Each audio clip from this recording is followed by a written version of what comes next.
My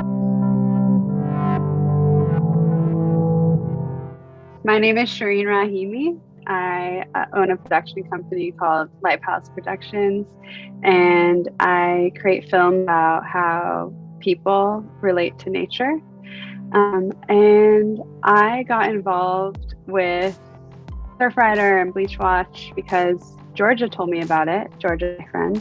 And I was kind of looking for, I'm doing a very short documentary series profiling different people who are in some way interacting with the natural world, either trying to help the natural world in some way through conservation or activism, and trying to tell unconventional stories about the ways that people are, communing with the natural world in a meaningful way. And Georgia told me about Marilu and Bleach Watch trip that was coming up, and so I thought it'd be a really great opportunity to tell a story about someone who really deeply cares about coral reefs and is doing real world work in order to help.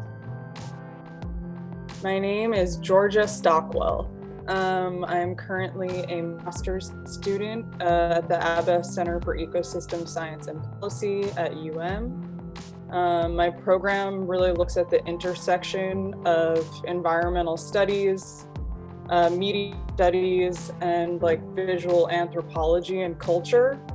My background is professional in filmmaking. I've mostly directed short-form documentary content, a lot of it in kind of fashion and beauty space.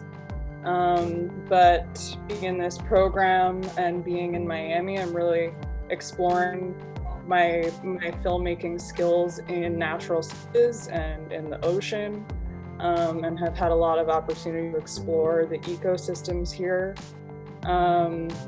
And yeah, I have been involved with Surfrider for several years. I am a surfer, and I got connected with the team here in Miami through the team I was working with in LA.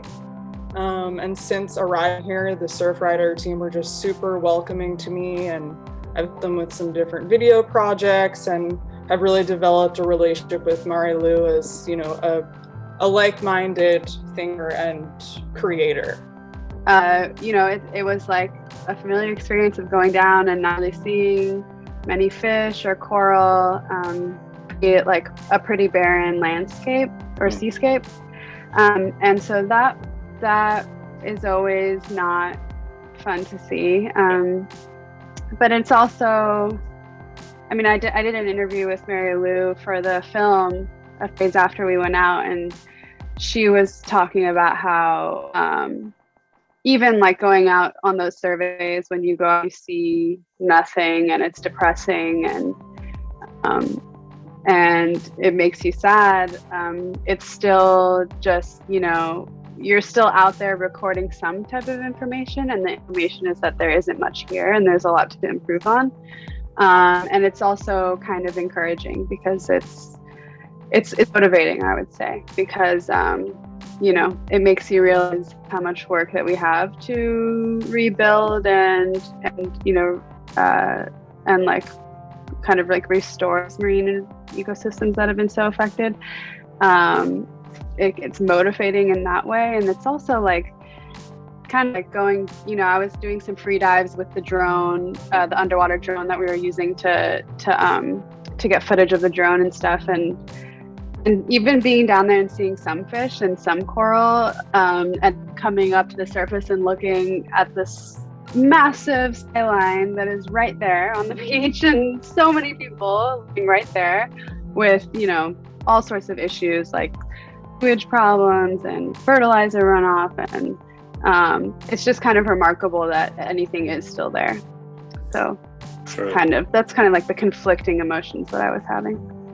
The reason why I wanted to do a film about Marilu isn't not because of the work that she's doing and the importance of citizen science projects for really gathering information and being able to understand what parts of these ecosystems need the most help. That's obviously a cool part of the puzzle, but the reason why I wanted to interview Marilu is because when she was giving the course that we were taking on the coral before we went out on the trip, teaching us about coral bleaching and what, the state of coral reefs in Florida today, she was, showing photos of bleached corals, and I could hear her voice cracking. Like, she had this really deep emotion when it came to coral reefs in a way that you would expect someone to talk about human beings dying, just talking about corals dying.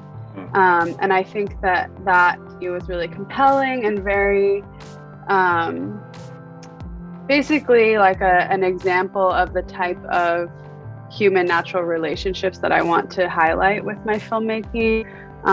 Because with my work, I try to focus less on hard science or the gloomy predictions or, the like strict wildlife narrative, and more focus on the beauty and meaning that arise out of our relationships with the natural world. I thought Marilu was a good example of that.